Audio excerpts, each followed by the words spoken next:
What about social networks of South Asians? So we asked people who was in their social network, who they talked to most frequently. We asked them names of the people who they, communicated with, and then their relationship with them. Were they family members? Were they friends? Were they South Asian? Were they non-South Asian?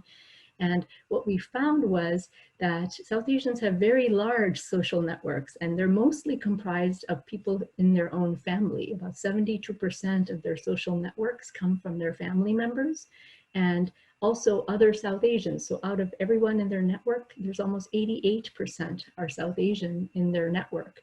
And that's, again, this is a first generation immigrant group of people between age 40 and 85. So it makes sense to me that they are associating more with family and other South Asians.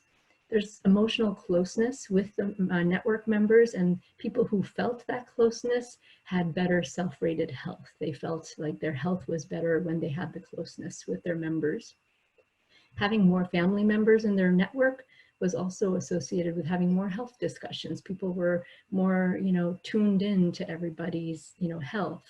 And then belonging to religious and spiritual organizations was also perceived as being beneficial to health. Here's one thing that we found that we weren't sure whether this would be true, but 70% of the South Asians in our study described their adult children as being role models for them, that the health behaviors that their adult children have for diet and exercise are really influencing their own behavior. So the adult children who are eating uncooked veggies or fresh fruit daily, the diet quality of the parents who are in our study was actually better because they were being influenced by their adult children. And so the adult children who were following physical activity guidelines and getting 150 minutes of exercise per week, their parents were also doing that. So that is really interesting because in many cultures, it's often the parents who have this influence on their kids. But what we're seeing here in our immigrant population is that these, second generation South Asians who have been born and grown up here are really helping their parents to adopt kind of a healthier lifestyle behavior, probably becoming a little bit more bicultural.